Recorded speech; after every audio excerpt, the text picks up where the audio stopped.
किताबें लिखी है उनको इलाज करने का नहीं पता, जो उनको पढ़ाया जाता है उनको इलाज करने का नहीं पता, लेक्चरारों को, प्रोफेसर सज्जन सब कुछ इनको इलाज करने का नहीं पता, जो कंपनी दवाई बनाती है उनको इलाज करने का नहीं पता। तो इलाज किसने करना है यार? कितनी कितनी बड़ी इंफॉर्मेशन आपको दे रहा हूं मैं, छोटा गेम हूं, इतनी बड़ी इंफॉर्मेशन देगा तो इलाज किसने करना? इलाज दिव्या नबी की टीम है।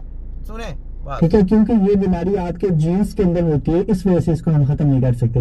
इसके अलावा इसके अंदर जो फिजियोथेरेपी होती है वो हेल्प आउट करती है आपकी। मैंने आपको क्या बोला? ना फिजियो का काम है, ना टीजियो का काम है, ना चीजियो का काम है, ना पीजियो का काम है, ना सर्जन का काम है, ना कंसल्टेंट का काम है, ना स्पेशलिस्ट का काम है, ना फलाना ना न्यूरो का कोई काम है, ना किसी इनकी मशीनों का काम है, ना किसी फिजियो का काम है, ना कोई वो बूट बाट बनाते हैं आपको उनका काम है, किसी भी चीज का काम नहीं, वो सिर्फ और सिर्फ इलाज का काम है। और इलाज करना वहां पे ये चीजें सारी गुमराह करने वाली, आपका टाइम बर्बाद करने के लिए है। सावधान, जिन्होंने जिन्होंने टाइम बर्बाद करना है वो अपना जाके सारी जिंदगी लगे नहीं, टाइम बर्बाद हो जाएगा, इलाज नहीं होगा। एंड के पर आप डिसहार्ड हो जाएंगे, आप कहेंगे हमारे बच्चे तो डिसहार्ड ऐसे हो गए, क्योंकि आप लेट करते जाते हैं। जितना आप लेट करते जाएंगे उतना आप गुमराही के रास्ते में चले जाएंगे। ये एक टेक्नोलॉजी, बड़ा सिस्टम है इस चीज को समझने के लिए। एक एक पॉइंट के ऊपर बड़ा साहब है, एक एक पॉइंट के ऊपर बड़ी बड़ी बात है। तो ये कैसे इलाज कर लेंगे? जो रिपोर्ट देख रही तो इलाज टीका लगा देंगे, गोली खा लेंगे, फलाना करे, लाने तो भेजो, सब कुछ कचरे में फेंक रहा है, कोई रिपोर्ट नहीं देख रही, कोई सब कचरे में फेंको। इनकी समझ नहीं आई इनको बीमारी क्या है, इसका इलाज कैसे करना, कोई पता नहीं। सब जैली शैतान की स्टडी करने वाले लोग हैं। पेशेंट के अंदर आपके मसल्स जो होते हैं, बच्चे के जो मसल्स होते हैं उनकी स्ट्रेंथ को मेंटेन करने के लिए, आपके बच्चे की क्वालिटी ऑफ लाइफ को बेहतर करने के लिए फिजियोथेरेपी इसमें बहुत ज्यादा हेल्प आउट करती है। तो इन बच्चों का जो बेस्ट ऑप्शन होता है वो आप कुछ भी नहीं है, ना फिजियो से काम करना, ना फलाना, कोई अपना टाइम बर्बाद करना करते इन बच्चों को फिजियोथेरेपी पे लगाना होता है। कोई फिजियो नहीं करनी। ले देखें फिजियो खत्म हो गई इसकी वीडियो, कोई फिजियो के बाद जाके अपना टाइम बर्बाद, जाके देखिए एक बच्चा भी सेट हुआ नहीं हुआ, नहीं होना, ना होना, ना कोई गल, ना कोई बात, कोई बात नहीं, सब फ्रॉडी ऐसे झूठे। ये नहीं, ये सुने हामिद मिर्जा आपकी पार्लियामेंट जो है वो ऐसे कवानीन पास कर रही है जो कि कायदे आजम के नजरियात के खिलाफ है। गुस्ताखी माफ, मुझे ऐसे लगता है कि इस मुल्क में कुछ लोगों के लिए कायदे आजम एक मसला बन चुका है, और इस मसला बनने का जो एहसास है ये मुझे 3-4 साल पहले हुआ था, जब हमें सामने बिठाकर ये कहना शुरू किया कि जनाब दुनिया बदल गई है और अब पाकिस्तान को इसराइल के साथ ताल्लुकात कायम कर लेने चाहिए। तो मैं जब उनको कहता था कि जनाब अहमद मीर साहब, दुनिया बदल गई है तो फिर अपने नाम से इस्लाम भी हटाना चाहिए इनको। दुनिया बदल गई है, दुनिया शैतान के पीछे लग गई है, तो ये अपने नाम से इस्लाम हटाते। इस्लाम का क्यों नाम बदनाम कर रहे हैं? जो ये कह रहे हैं, जो सारा कुछ कह रहे हैं, ये बातें उनको ऐसा जवाब दिया करें वहां पे।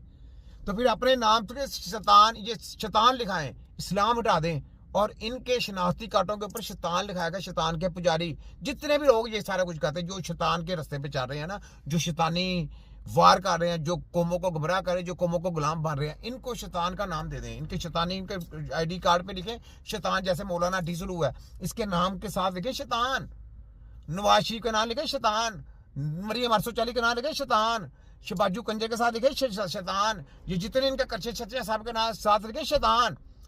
शैतान ताकि पता चले ना शैतान, ये शैतान है, फिर हम भी इनका तैयार बचे कि इस्लाम को बदनाम करें। इस्लाम तो ऐसा नहीं है, वो फलस्तीन पे जुल्म करें, फलस्तीनियों के ऊपर क्या कहते हैं कब्जा करके बैठे हुए हैं। तो जैसे उन्होंने कब्जा किया वैसे वही गेम, पूरी टोटल वही गेम ये नवाजू कंजे शबाजू सीख के आते हैं, वही गेम यहाँ पे कर रहे हैं पाकिस्तान में।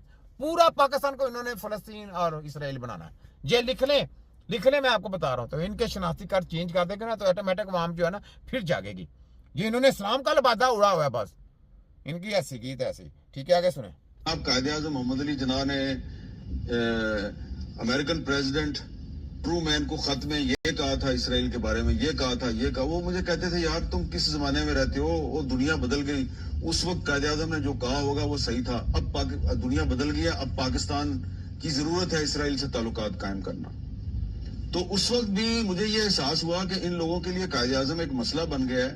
अब दोबारा मुझे ये एहसास हो रहा है। देखिए आपकी देखा आपने, तो ये बात है, ये मसला जब बनता है ना इनको, वो ये है कि इनको ये कहते हैं कि जनाब इनके जो मसले मसाइल है ना, इनको जब मिलता है सीटें पे कब्जा करना, सारा कुछ करना, बेसिकली ये चंद लोग हैं। पूरा पाकिस्तान जो है ना पाकिस्तान के खिलाफ नहीं है, चंद लोग हैं, चंद कच्चे छच्चे हैं जो इनके साथ मिले हुए हैं, हिसाब लगाने बस। बाकी इनका तिया पांचा करने के लिए यकीन करें वाम ने खुद उठना है, वाम जागेगी।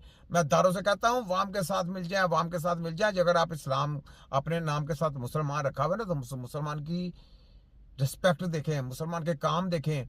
मुसलमान टीपू सुल्तान की मैं मिसाल देता हूँ आपको। टीपू सुल्तान डरते थे सब, सिर्फ गद्दार जो थे उन्होंने उनको शिकस्त दिलाई।